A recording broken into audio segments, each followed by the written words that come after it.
मन मंदिरा गजर भक्तीचा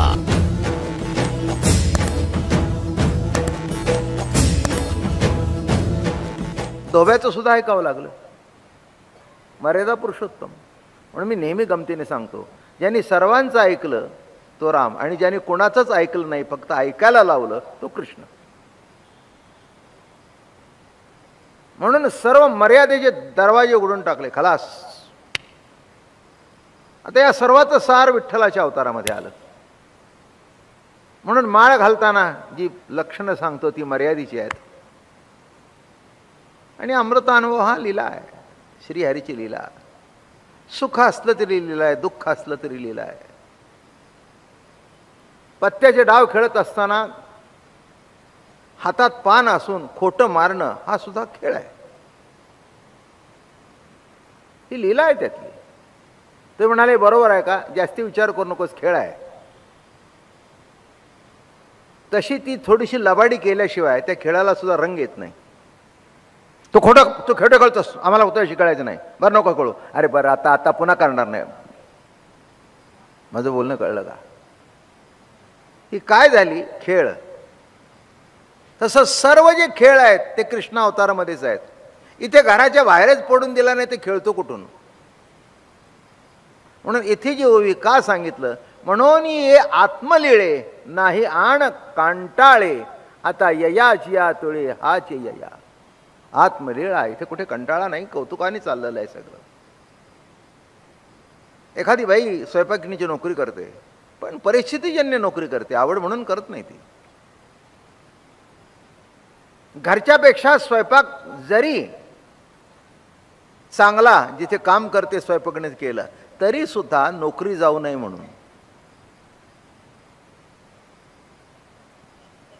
बरं का. आणि घरात जे करते सहज हसत खेळत नवऱ्याशी गप्पा मारते, फोडणी टाकते, इकडे करते तिकडे करते.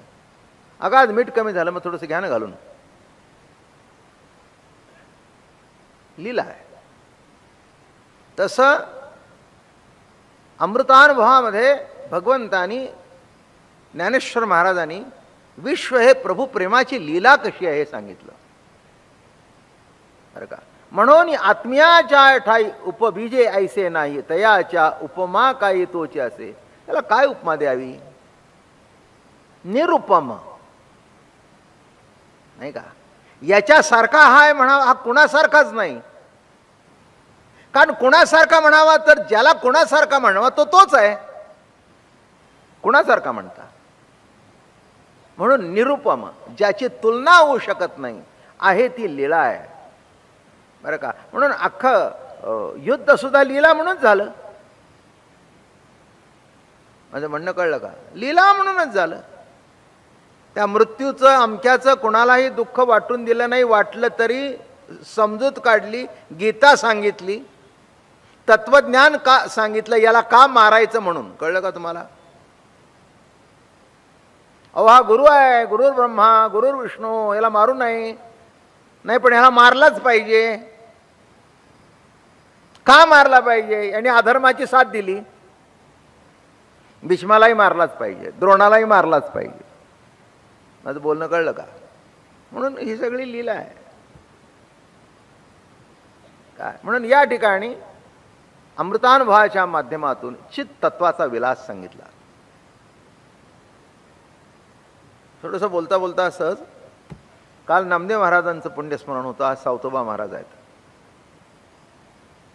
आज सावता महाराजांची पुण्यस्मरणाचा दिवस आहे. वारकरी सांप्रदायिक लीला म्हणून प्रगट केली, त्यामुळे 18 पगड जातीमध्ये संत निर्माण झाले. ज्या मोठ्या जागा होत्या ते वर्णाश्रम धर्माकडून होत्या. कुणी पाया पडावं, कुणाच्या पाया पडावं, धार्मिक विधी करण्याचा अधिकार कुणाला, कोण श्रेष्ठ कोण कनिष्ठ, हे दंडक घातलं गेलं. इथे 18 पगड जातीमध्ये संत निर्माण केले की ज्यांचं प्रमाण मानलं गेलं. पूर्वीच्या काळामध्ये वेद वाक्य प्रमाण मांडलं होतं. आता वाचतात येत नाही तर प्रमाण देण्याचा ते प्रश्न कुठे आला? बरं, वाचता येण्याचा प्रश्नच नाही आहे, काही ठराविक लोकांना वाचण्याचा प्रश्न आहे, बाकीच्यांना वाईच नाही. प्रश्न आला कुठे? वाचायचा जर अधिकार नाही तर प्रमाण द्यायचा कुठे आला? माझं बोलणं कळलं का? वाचायचा जर अधिकार असेल तर त्यातलं प्रमाण द्यायचा अधिकार आहे. मग संतांनी अशा भाषेमध्ये अशा लोकांकडून वाङ्मय निर्माण करून घेतलं बरं का. आता चातुर्मासामध्ये कांदा खात नाहीत. सावतोबा महाराज म्हणतायत कांदा मुळा भाजी अवघी विठाबाई माझी. म्हणून वारकऱ्याला कांदा जास्ती आवडतो. वारीच्या रस्त्याने भाकरी खरडा आणि कांदा असला की त्याला आनंद वाटतो. आपल्याला तर रोज सकाळ संध्याकाळ लागतो. मला एकाने विचारले चातुर्मास मी पाळत नाही का? म्हटलं तू पाळ ना, मला मी पाळावा का न पाळावा तुला काय करायचं? संप्रदायाला धक्का ज्याचा लागणार नाही ते सगळं पाळतो नाही का. कांदा मुळा भाजी अवघी उठावाई माझी नाही का. म्हणजे याचा अर्थ भाजीची नावं महत्वाची नाहीत, त्याच्यामधून सुद्धा विठ्ठलाचं दर्शन घेणं, त्याच्यामधून सुद्धा प्रभुत्व भोगणं हा सुद्धा कांद्यातला विलास आहे. हा सुद्धा मुळ्यातला विलास आहे, चिदविलास आहे हा नाही का.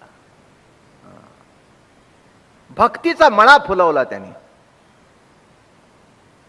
त्याच्यातलं बेसिक असं आहे, सावतोबा महाराज पंढरपूरला आले नाहीत म्हणून भक्ताला भेटण्याकरता अरणभेंडीला पांडुरंग गेले. म्हणून अजून सावतोबा महाराजांची पालखी पंढरपूरला येत नाही. सगळ्या संतांच्या पालख्या आहेत, फक्त सावतोबा महाराजांची नाही. काय मग मध्ये माझ्याकडे आले होते की आपण सुरू करूया. म्हटलं करायला हरकत नाही. मग गावातल्या लोकांनी विरोध केला. पांडुरंग त्यांच्याकडे विरोध येत होता, मग त्यांनी का जावं? उगे त्याचा अहमगंड काय म्हणून. आता मध्ये त्यातली मंडळी माझ्याकडे खूप येत होती. मला म्हणले तुम्ही भाग घ्या. मी म्हटलं बा कशात भाग घ्या? पालखी काढायची तुम्हाला. कशा करता सांगितलं की सावतोबा महाराज इतके श्रेष्ठ होते, त्यांची भक्ती पाहून भगवान त्यांच्याकडे गेले, त्यांची लीला पाहून. जसं जनाबाईच्या बाबतीत दळिता कांडिता तुझं गायीन मी अनंता, तसं इथे पाणी अडवताना, पिकाला पाणी देताना बरं का, एक एक दाणा भरताना त्याने दुसरं कोणाचं स्मरण केलं नाही. ज्ञानोबारायांनी सुद्धा महान सिद्धांत सांगताना दृष्टांत काय दिला बघा. माळिये जेवते नेले तेवते जळची एक निवांत गेले, तर प्राणी ऐसे लागे व्हावे गा पाणी ऐसे लागे. माळिये जेवते नेले तेवते निवांतची गेले. तो माळी म्हणाले शेतामध्ये निरनिराळे प्रकार करतो. भाजी म्हणजे मावळं म्हणतात त्याला बरं का. म्हणजे रोज बाजारामध्ये नेऊन विकता येत असं जे, म्हणजे रोजच्या करता खाण्यापिण्याकरता जे उत्पन्न तयार होतं ते मावळं. मग तिथे बाकीची मोठी पिकं निराळी वार्षिक पिकं, ज्वारी बाजरी बरं का.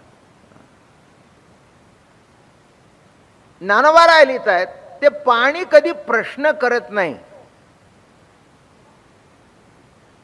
आपल्या मालकाला. त्या शेताच्या मालकाला माळ्याला कधी प्रश्न करत नाही की तू आत्ता मला उसाला लावलं होतंस आणि आत्ता मिरचीला का लावलंस. तसं आत्तापर्यंत माझ्या आयुष्यात सुख होतं ना आता दुःख का आलं. जीवनाची वाहणी कळली का? आहे ना मजा.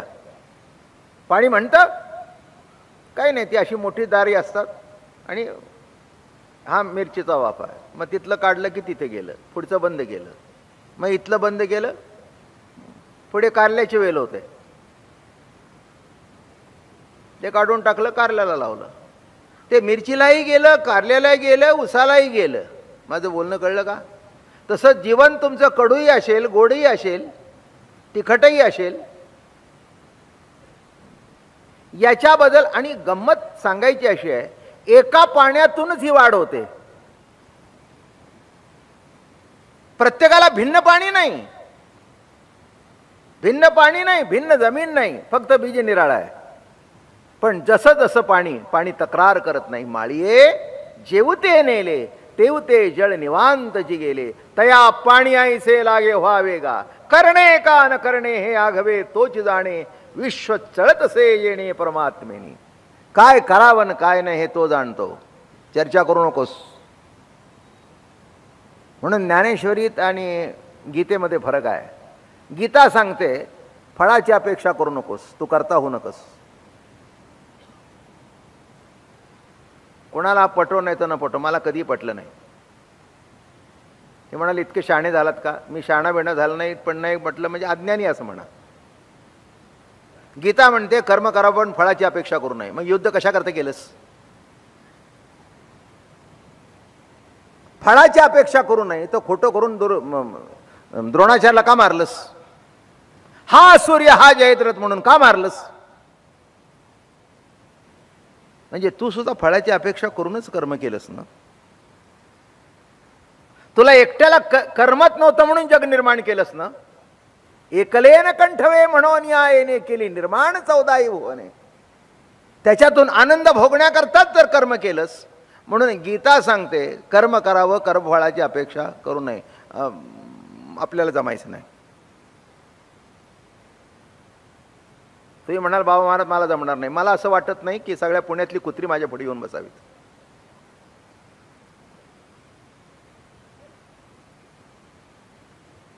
मला असं वाटतंच रोज हॉल भरावा, माणसं येऊन बसावीत. करत राहा ना, येऊ नाही तर ना येऊ.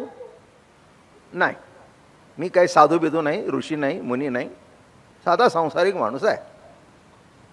काय यावं असं वाटतं का? नाही का नको? विचारा की. हां, आणि श्रोते नुसते असं असू नयेत पेंगणारे, तर चांगले श्रोते असावे, जाणते श्रोते असावे. असं वाटतंच ना. मग प्रवचन करा, फळाची अपेक्षा करू नका. अरे जीव हाच परब्रह्माचं फळ आहे आणि अपेक्षा करू नका काय? हां, लग्न होऊन जाऊ द्या, पोर होऊ द्या, नाही तर ना होऊ द्या, फळाची अपेक्षा करू नये.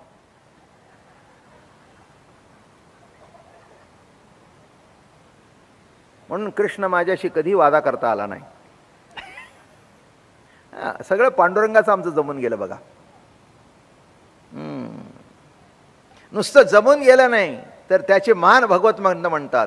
आजी संसार सुफळ, नुसता फळ नाही, झाला गे माय देखियले पाय विठोबाचे, तो मज भावा, तो मज भावा. अवघाची संसार सुखाचा करीन, सुफळ करीन. बघा, म्हणून इथे सुद्धा गीतेच्या तत्वज्ञानापुढे वाक्य गेले बरं का. मागे सांगितलं असेल, लक्षात असेल नसेल. गीता सांगते संसार वृक्ष असा आहे जया फळ ना फूल तुरंबिता. संसार वृक्ष कसा आहे? ज्याला फळ नाही आणि ज्याला फूल नाही असा संसार वृक्ष आहे. तेव्हा कुणीतरी विचारलं, महाराज ज्ञानेश्वरीत लिहिलंय की फळ नाही फूल नाही, इथे तर तुम्ही म्हणता आजी संसार. शब्द नीट लक्षात घ्या. तिथे संसार म्हणजे कौरुकी झाड, बरोबर आहे ना? वर मुळ्या खाली मुळ्या ना तुरंबिता, बरोबर आहे ना? आणि इथे त्यांना प्रश्न विचारला की महाराज गीतेच असं सांगतायत. ते म्हणले गीतेत तो सांगतोय त्याचं विवरण केलंय. मग संसार फलद्रूप नाही, सुफळ कसा झाला ते उत्तर आहे. आज संसार सुफळ झाला गे माय कसा? देखिले पाय विठोबाचे. विठोबाचे पाय तुला भेटल्यानंतर तुझा संसार सुखाचा झालाच पाहिजे. सामान्य गोष्टी करता सामान्य साधन चालतं, पण असामान्य गोष्टी करता साधन तुझा तसंच असावं लागतं. तसं पांडुरंगाचे चरण भेटले हे सर्व अवस्थेची फलद्रूपता आहे, परिपूर्तता आहे, परिसीमा आहे. म्हणून ते भेटल्यानंतर माझा संसार सुखाचा झाला. नीट लक्षात घ्या, अनेक अर्थ आहेत. जन्म मृत्यू हा संसार ओ सुखाचा झाला. घरादारातला संसार सुफळ झाला. म्हणून लक्षात घ्या, या ठिकाणी ज्ञानेश्वरीत आणि आता पुढे अमृतानुभवात आपण शिरल्यानंतर जग असं की वस्तुप्रवाह म्हटल्यानंतर प्रश्न कुठे आला? चर्चा करायचं काय कारण आहे? चर्चा करायला प्रश्नच शिल्लक राहिला नाही. म्हणून इथे आत्मलीळे, आत्मेनेसी उपमा पावे ते आत्महुनी जेन संभवे स्वतंत्र येन पवे सिद्धीची काही. एवं स्वयंप्रकाशा प्रकाशामान. अहो हे आत्मेनेच पूर्ण स्वयंप्रकाश आहे, आत्मेनेच पूर्ण. म्हणून लक्षात आलं का? सावतोबा परिपूर्ण होते, आपल्या कर्मामध्ये रंगून गेले होते. कर्म तेची ब्रह्म ऐसे बोधा आले जया सम तया कर्तव्यत्वे नैष्कर्म धनुर्धरा. कर्म तेची ब्रह्म. आता सर्वच ब्रह्म म्हटल्यानंतर कर्म तरी कुठे निराळं राहिलं? कर्म तेची ब्रह्म, जे कर्म करतोयस एक लक्षात ठेवा. म्हणून सांगायचं राहिलं, ज्ञानेश्वरीने किंवा गीता म्हणते कर्माचं फळ, ज्ञानेश्वरी म्हणते करताच होऊ नकोस. फार फार वर्म आहे बघा. करता झाला नाही की फळाचा प्रश्नच येत नाही. करणे का न करणे आघवे तोच जाणे. म्हणून ज्ञानेश्वर महाराज म्हणते कर्मफळाचं नंतर बघ, पहिल्यांदा करताच होऊ नकोस. मी केलं असं म्हणू नकोस. जे मी केलं म्हणतात ते अडकतात. मन मंदिरा गजर भक्तीचा.